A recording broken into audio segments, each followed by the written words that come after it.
Welcome to Truth Meets Fiction, your home for timeless stories, unforgettable characters, and the kind of content that stays with you long after the credits roll.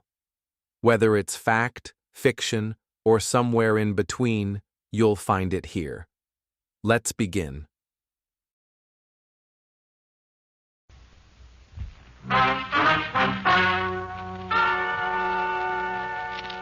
Ladies and gentlemen, the story you are about to hear is true. Only the names have been changed to protect the innocent. NBC brings you Dragnet.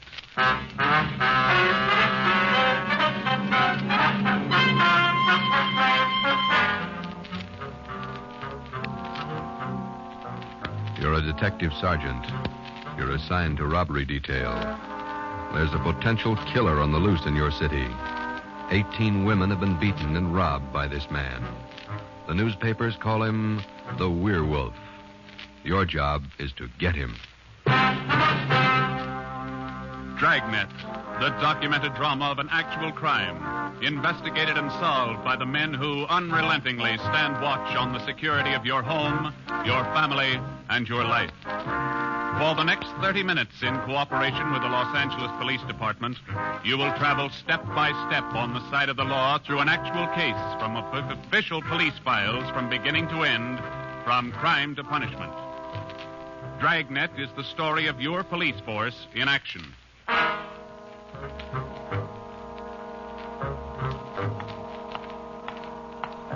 It was Thursday morning, February 2nd. It was raining in Los Angeles. We were working the early morning watch out of robbery detail. Detectives in Los Angeles work in pairs. My partner's Ben Romero. He's a sergeant, and so am I. My name's Friday. The boss is Ed Backstrand, chief of detectives. I was on the way back from the teletype room, and it was 3 a.m. when I got to room 27A, robbery detail. Hi, Ben. What's up? Keep your coat on, Joe. Just had a hotshot call. Coming, Skipper? Right behind you. Let's go, Freddy. Well, what was it, Ed? Another woman robbed, almost beaten to death. Well, how many does that make? About 18 in 6 weeks. Is that right, Skipper? Yeah, 18 too many. Come on down these stairs to the garage. Yeah. What about that suspect we had, Ed? You mean Martin? Yeah. Had to release him this morning. But I got a good tail on him, Henderson. Yeah. We got any report yet? Nothing definite to hold him for. Here's the garage. Let's hustle it. Right. Then if this isn't Martin's job, Skipper, and he's not the right man... Then we start all over again, and we work night and day till we find the right man. Here's the car. Let's go. Ben, you drive. Yeah, all right. How do the victims describe this guy, Ed? Pretty sketchy. Supposed to be tall, dark, long black hair. Last woman said he had a face like an animal. Something like a dog. Or a wolf. A wolf? Yeah. She said something like a werewolf. Something like a werewolf. Well, he almost had to be that, judging from the way he operated. He was either an animal or a raving maniac. One thing we were sure of, he was smart and he was dangerous. For almost 2 months, he'd prowled the streets in a stolen car in the early morning, usually between 3 and 5 a.m., and the victims were always lone women, most of them waitresses, coming to work or going home. He dragged them into the car, robbed them, beat them until they were unconscious, and then throw the body out into the street. That's just what we found when we pulled up to the curb near the corner of 8th and Grand. One cruiser car was already there, and so was the ambulance. About a dozen people were standing around looking at the crumpled figure of a woman sprawled out on the sidewalk. 2 officers were talking to the only witness, a thin, sallow-faced newsboy. His story didn't give us much to go on. Like I was telling these cops, or these officers, sir, I was walking up 8th Street on my way home as usual when I see this blue Chevy sedan pull up down the block there a little way and dump out the dame's body. Well, actually, I don't know what to think. You get a look at the license plate? Well, no, I didn't. Tell you the truth, I could hardly keep from... Well, I was just plain scared. What did you do after you saw him throw the body out, son? Well, I just stood there for a minute, and the fellow in the car drove right on past me. Did you get a look at him? I sure did. How close were you when he drove past? Well, no, it couldn't have been more than, 8 or 10 feet away. I was right over there by the street light near the curb. Would you know this man if you saw him again? I don't know about his height or his build or his weight, but, mister, his face I'll never forget. Why do you say that? So we're just like the paper says about him. Right here on the front page. Here, read it. See? Woman says the attacker looked like Werewolf. That's all the newsboy could tell us. The suspect drove a blue sedan. He had a face like a werewolf. We covered the neighborhood for clues, and we questioned a dozen people, but we got nowhere. We took the witness's name and address, and we drove down a couple of blocks to an all-night gas station. 14-hour off the Metropolitan. I'm going in here and call the office and see if Henderson's called in on Martin. We might still have a suspect. Right, Skipper? 13-hour off the Metropolitan. Looks as mad as a wet hornet, doesn't it, Joe? Yeah. Did you get a good look at that woman's face when they moved her in the ambulance? Hell. Sure does like to mess him up. Oh, I don't know how we're going to get him, Ben, but we better do it fast. Next time, it'll probably be murder. Oh, here comes the skipper, Joe. Uh-oh. Doesn't look good. What is it, Ed? Just talked to Henderson. He tailed Martin to a bar in Long Beach. He hasn't been out of his sight for 2 minutes since yesterday. Martin's clear. And we're right back where we started. Yeah, with one more half-dead woman in the hospital. Well, how about that stolen car, Skipper? Wait a minute. Get that radio up. Okay. Code 3, ambulance dispatched. Code? Attention, all units. On Grand Avenue between Venice and Washington, a woman, victim of robbery and attack. Code 3, ambulance to task. Code 3, red light and siren. Come on, Friday, let's roll.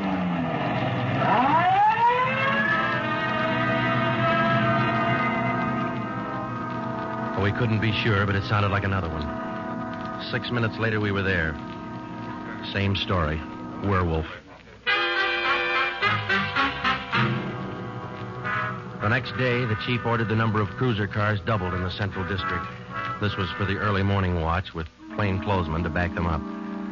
Then the newspapers played it vague, and in 2 days, the story was on the front page of every paper in town. Maybe that should have made the werewolf lay low, but it didn't. Because at 4 o'clock that morning, while Ben and I were patrolling with the other cars, he got his 20th victim.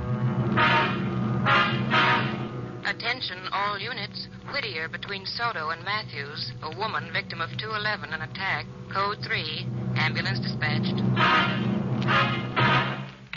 Here's a report on that blue sedan he used the other night, Joe. Found it out on Anaheim Telegraph Road. Any luck with it? Not one fingerprint we can use. Anything else? Nothing. Well, how about the auto theft detail? Same old story, Joe. He steals a car, uses it once, and then drops it. Never leaves a thing behind. Well, that's great. We're sure moving fast. How about that big guy you picked out of the lineup this morning? Oh, I checked his alibi. It's perfect. Now we haven't got even half a clue. Yeah. Well, come on. Let's check with Ed. He's instructing the policewomen on a plan for tonight. All right. Now you've heard the reports. You understand how the suspect operates and what you're to do. I think so. Remember, all of you forget you were ever policewomen. Change the way you walk, the way you carry yourselves. That's the part you're playing, all right? Okay. And be careful and don't take any chances. All right, Freddy. Okay, Ed. Now, just to make sure you look the part, we're spotting each one of you at different restaurants and coffee shops throughout the Central District. And from 7 o'clock tonight until daylight tomorrow, each one of you is going to be a waitress. You got that? Yeah. Okay, Ben, you want to give them their assignments? Okay, Joe. Well, here's the way it lines up. Marge Kissel at the Top Hat Cafe. That's on 9th Street between Alpharetta and Westlake. Okay. And Katie Welch, Joe's Coffee House, Brooklyn, Soto. Right. Pat Fielding at the All-Night Steakhouse on Figueroa Street between Florence No, and... the trick of using decoys to lure criminals into a trap wasn't exactly new, but, well, it was just one of the old tricks that we figured might land the werewolf behind bars. At 7 that night, Ben and I made the rounds and found each of the policewomen on her job as a waitress. Well, the overall plan was simple. The girls were to leave the different restaurants between 3 and 5 a.m. that morning and pretend they were walking home. We mapped different courses for each one of them to throw out as much bait as possible and yet not to make it look suspicious. Each policewoman, from the time she left the restaurant and stepped out into the deserted streets, would be pretty much on her own. We had officers planted all along the way at designated intervals, but a big element of chance and danger was still there. All we could do was cross our fingers and hope. How much more time, Joe? Let me see. She's due in 2 minutes. Yeah. Waiting gets on your nerves. And it won't be long. This corner doorway's a pretty good lookout spot. Yeah. Wait a minute. Listen. Who is it, Joe? Can you see? Get back. What is it? Wait a minute. It's Marge Kissel. There's a man following her, a big guy. If it's the werewolf, where's his car? I don't know. Maybe he changed his plans. Get back. Here they come.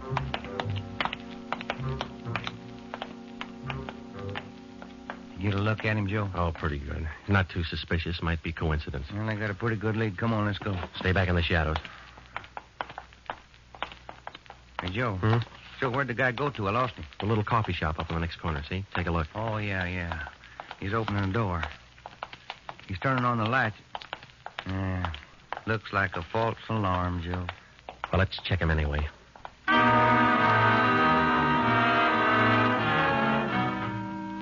Well, I didn't think we'd be that lucky on the first try, and we weren't. We asked the man a few questions, and it didn't take him long to show us he wasn't our man. He owned the coffee shop. So, Ben and I went back and took up our posts again and waited for the next decoy. We covered that 10-block course 6 times that morning, back and forth, following the bait, but it was almost as if the guy could sense a trap. Not once did we get a nibble. By the time our last decoy finished the route, it was almost daylight. Joe, I never was so glad to see that sun come up in my whole life. My feet feel like they're puffing right up out of my shoes. Yeah, me too. Come on, let's get over to the car and check on the other squad out in Boyle Heights, huh? Oh. Hit the radio, will you, Ben? Yeah. Joe, there must be some easier job on the force than this. Yeah, you and me both. Now, let's see what happened to the others, huh? 80K to Unit 104K. Come in. 104K to Unit 80K. Go ahead. 104K, this is Friday. You do any good out there? This is Miller. I'll call Curtis. Stand by. 80K to 104K, Roger. What do you think, Joe? Maybe a bite? I don't know. Oh, this guy seems to work like a mind reader. Well, he can't win all of them. 104K to Unit 80K. This is Curtis. Go ahead. This is Friday, Al. How'd you do out there? Any luck? Just checked in the last gal, Joe. Katie Welch, not a sign. Okay, Al. Have the men check in. 80K clear. KGPL. Okay, let's go, Ben. When we finally got back to the office that morning, both Ben and I were ready for some sleep, but it didn't look like we were going to get it. We just about finished going through the overnight reports for some kind of a lead when the phone rang. Robbery Friday. Hi, Joe. This is Wilkerson, auto theft. Hi, Wilkie. You got something for us? Not much, Joe, but it might work into something. Just got a report in on a pair of stolen license plates. Oh? Yeah. I'm not much of a hawkshaw, but I figure there's just a chance it might be your werewolf boy. How come? I don't know. Maybe just a hunch. After 13 years in this business, you get to know thieves pretty well. Sometimes you got to even think like them. Okay, Wilkie, thanks. We'll check by in a couple of minutes. Right, Joe. What do you have to say? Pair of license plates stolen last night. Wilkie's got a hunch it could have been our man. Well, might be an angle, Joe. If that werewolf guy'd hang on to one car long enough, we'd have a chance at him. Well, he's too smart for that. I don't know, Joe. Sooner or later, he's going to make a mistake. Yeah. Come on, let's check with Wilkie. Well, we checked with Wilkerson. We got the best piece of news we'd had in days. On the average, 95% of stolen cars are recovered or located within 24 hours. In the remaining 5%, Wilkerson, by a simple process of elimination, narrowed down the number of cars the suspect might be driving.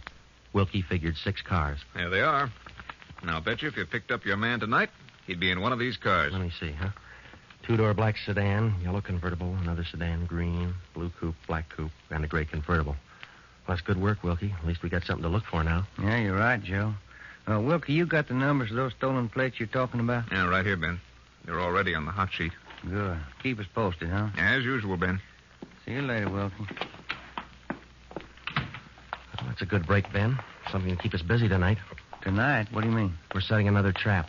Same thing as last night. Same policewomen, same everything. Well, only this time let's hope he steps into it. You know, Joe, this werewolf character's getting me mad.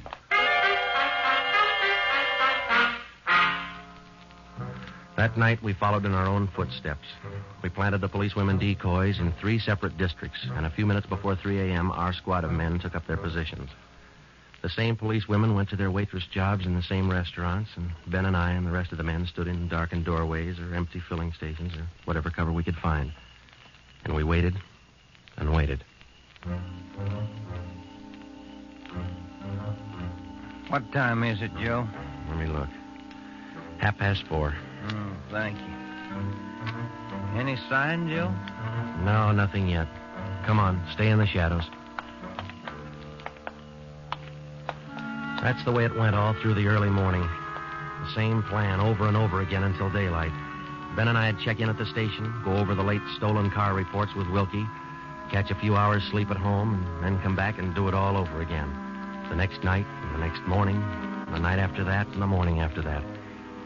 5 days later, Ben and I were ready to call it quits. I'll admit it, Joe. I can't figure it.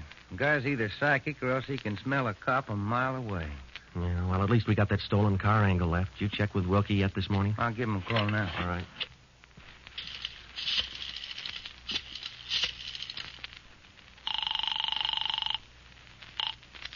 Auto theft, Wilkerson. This is Ben, Wilkie. Got anything for us this morning? Yeah, just going to call you. You fellas ought to let me solve your cases for you. Why? What'd you get? The boys picked up 3 of those 6 stolen cars since late yesterday. Great. Now, what does that leave us with? Well, here are the 3 still missing. Yeah. 4 X-ray 763. Yeah. 5-6 Young 342. Uh-huh. 6-1 Robert 385. Yeah. Got those? Yeah, thank you, Wilkie. Check you later. Good news? Remember those 6 missing cars? Yeah. Wilkie says the boys found 3 of them since late yesterday. Here's what's still out. The blue coupe, the yellow convertible, and the gray convertible. Yeah. Well, this feels like the right track for a change, Ben. Righty. Romero, got a minute? Sure thing, Skipper. Come on, Joe. What do you got, Ed? Woman out in Hollywood just called in with this. She said she walked down to the corner from her house last night to mail a letter. On the way back, a guy pulled up in the car and tried to drag her inside. Any description? Big, heavy set, dark, same thing. Well, how'd you get away from him, Skipper? She said she started running as soon as he made a motion toward her. When he saw her run up the steps of her house, he jumped back in the car and took off. Well, how come she didn't call in before this? She hasn't got a phone. She's afraid to leave the house again until this morning. Sounds good, Chief. You got her address there? Here you are. Mrs. Tom Burdick, 1237 Wilcox, apartment 10. Come on, Ben. This might be what we're looking for. Who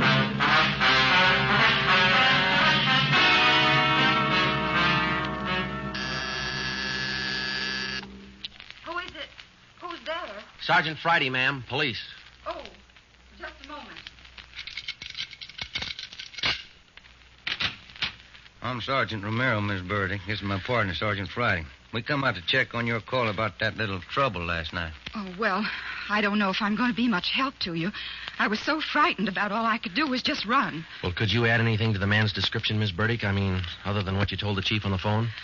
Well, now, honestly, I don't think I can. All I saw was this tall, dark man jumping out of his car and starting for me. He had a heavy build and seemed to me, well, a large head with lots of long black hair. Uh-huh. Miss Burdick, would you recognize this man if you ever saw him again? Well, I think I might. He was such an unusually big man, almost frightened me to death. Well, just one more question, Miss Burdick. Could you describe the car this man was driving when he approached you? His car? Mm-hmm. Why, yes. It was a gray convertible. Miss Burdick, are you sure of that? Yes, I'm sure of it. A gray convertible. Thank you, Miss Burdick. That's all we wanted to know. Sometimes when you're on a case, you can chase yourself around in circles for weeks trying to fit together just 2 little pieces of a yard-long jigsaw puzzle. And a lot of the time, you find the answer where you least expect it. But once you get that feeling you're after the right man in the right way, there's nothing that can shake you. When Ben and I got back to headquarters, we went straight to the chief's office with the story, and we had him stake out the gray convertible. In other words, if any detective or officer spotted the car, he reported it back to us, but he stayed away from it. We figured that there probably weren't more than 2 of the victims who could take the witness stand and identify the man who robbed and beat them. Not with a smart defense lawyer, anyway. So there was only one way to catch this suspect. Red-handed. Here they are, Joe. Both sets of license numbers for that gray convertible. Here are the original, and here are the numbers on the stolen plates. Good. Everybody got a hot sheet? From the chief all the way down to the janitor. Fine. Now let's get together with Ed, huh? Hot shot, Joe. Grab it. I got it. On the corner of California and Oakwood, a woman badly beaten. On the corner of California and Oakwood, a woman badly... Come on, Ben, another one. But, Joe, it's broad daylight. Yeah, doesn't figure, does it? Come on.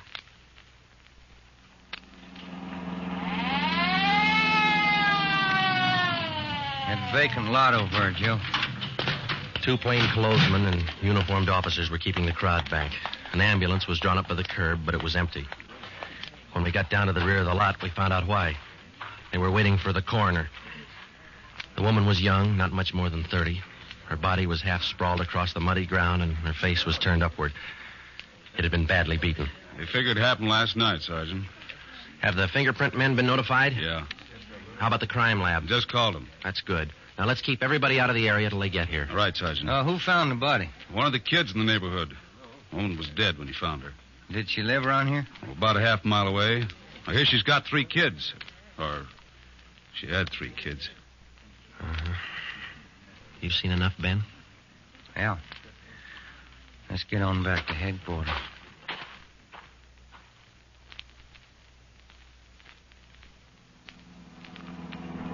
All the way back to headquarters, Ben and I planned our next move. And by the time we got to Ed Backstrand's office, we knew exactly what had to be done. When we told him about the werewolf murder, he didn't say a thing for a minute. He just stared across the room at the calendar on the wall. Then he brought his hand down hard against the desk. Friday, Romero, I'm only going to say this once, so get it straight. That guy's pulled his last job in this city. He's through robbing and beating women, and he's through with murder. I've given you time to track him down, and now I want him in. No stalls and no excuses. I want him. I don't care how many men you use, and I don't care how you get him, but get him. That's all. Ben and I worked all that afternoon, right through dinner, up until 8 o'clock. By that time, the overall plan was down on paper and already in action.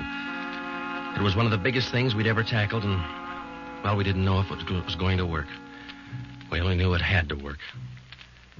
We had a squad of 65 cars to stretch out over 40 square miles of the city in one big dragnet. The blockade itself would be stationary most of the time, and working inside it would be 2 cars, 14 policewomen as decoys, with 2 plainclothesmen assigned to watch each policewoman. If and when the werewolf was sighted in the gray convertible, we'd automatically take over the police radio for the whole city, and Backstrand would direct the chase from headquarters. A little after 8, we had coffee and hamburgers, and we went to Ben's for a few hours. Ben tucked his kid in bed as usual, and then he laid down for a nap.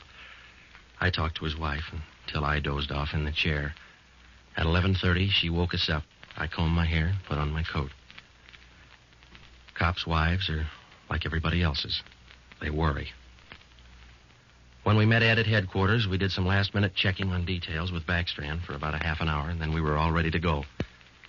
By 5 minutes past 2, half the Dragnet crew pulled out of the police garage and scattered over the city to their places. By 2:35, the other half pulled out, and a few minutes later, Ben and I followed.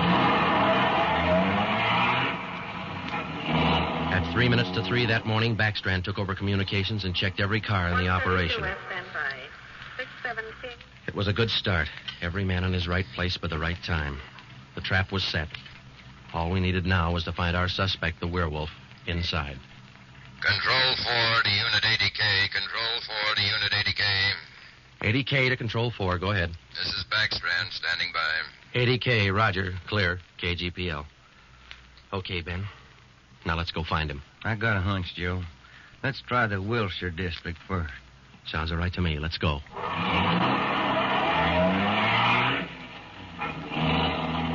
For the first hour and a half, we raked the Wilshire district back and forth. Not a sign.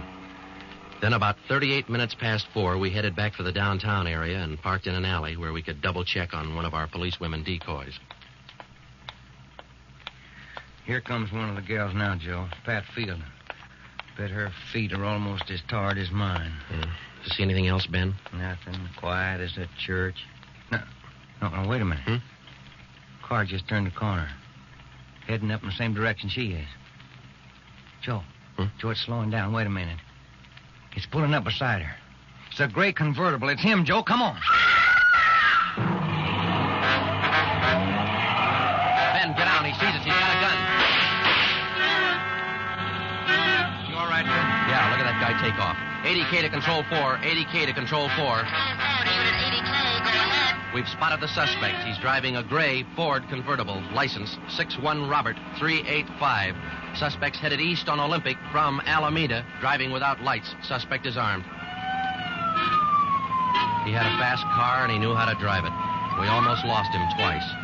2 minutes after we sighted him, Backstrand took over full radio control. Control 4 to Unit 80K. Your location? 80K to Control 4. We're traveling at a high rate of speed, headed east on Olympic, crossing Soto Street.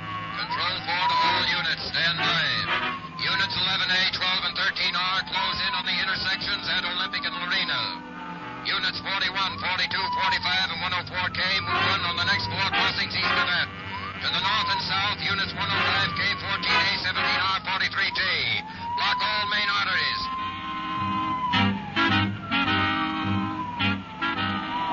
In the next half hour, the 65 cars in the Dragnet had pulled in like a noose around a 5-mile area. Ben and I hoped it was just a matter of time. Unit 80K to Control 4. Control 4 to 80K, go ahead. He's headed north on Fresno Street, crossing Whittier Boulevard. Attention all units. 80K now pursuing suspect north on Fresno from Whittier Boulevard. Units 15, 105K, 11R, and 18A block off the intersection on Fresno and 4th. Hey, Ben, up there ahead. What's he trying to do now? Look, he's turning around. Yeah, and he's coming right for us. Watch it, Joe. Look out!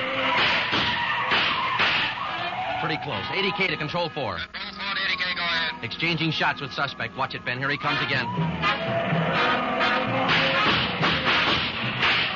Sure likes to use that gun, doesn't he? Sure does. Hey, Joe, look. Look, he's turning east. He's running for Hollenbeck Park. Yeah, 80K to Control 4. Control 4, go ahead. Suspect just drove up over curb and into Hollenbeck Park. Control 4 to all units. Control 4 to all units. Converge on Hollenbeck Park. Suspect is in the park. He's armed. Use caution. Code 3.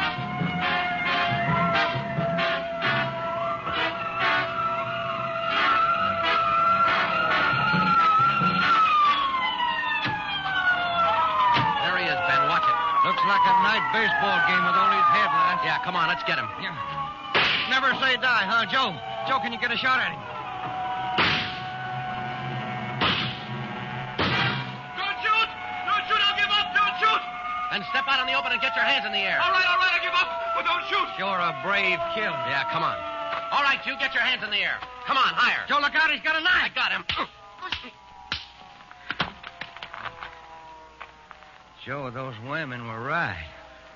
He does look like a werewolf. Yeah. You got your handcuffs? Yeah.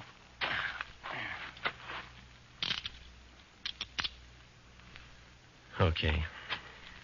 Got a cigarette? I've been out for an hour.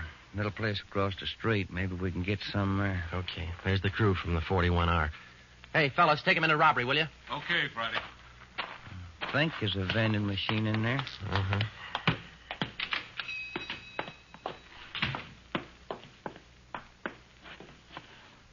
Say, you got some change for the cigarette machine, mister? I think so. Say, who was that guy all them cops were after over in the park a little while ago? I picked up the werewolf. Been reading the papers? Yeah. You fellas cops? Yeah. Sure made it easy for you, didn't he? All you cops had to do was surround the little fella in the park. Nothing to it, huh? Yeah, that's right, mister. Nothing to it.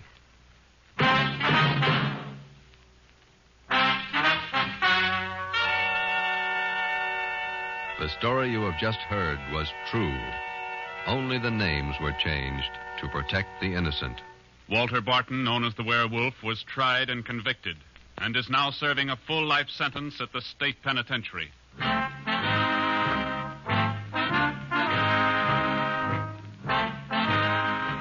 This has been Dragnet, the third in a new series of authentic cases from official files. Technical advice for Dragnet comes from the office of C.B. Horrell, Chief of Police, Los Angeles Police Department. Tonight's program is dedicated to Sergeant Mario Victor Dairo of the Los Angeles Police Department, who, on the morning of January 1st, 1943, gave his life so that yours might be more secure.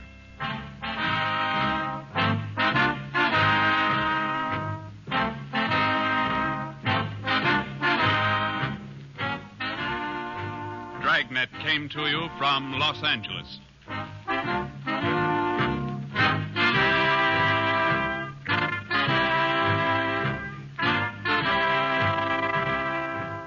This is NBC, the national broadcasting company.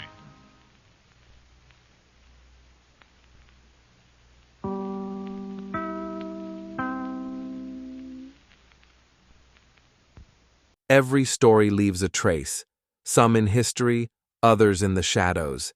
If this one made you think, question, or shiver just a little, you're in the right place. This is Truth Meets Fiction. Until next time, stay curious, stay sharp, and don't believe everything you're told.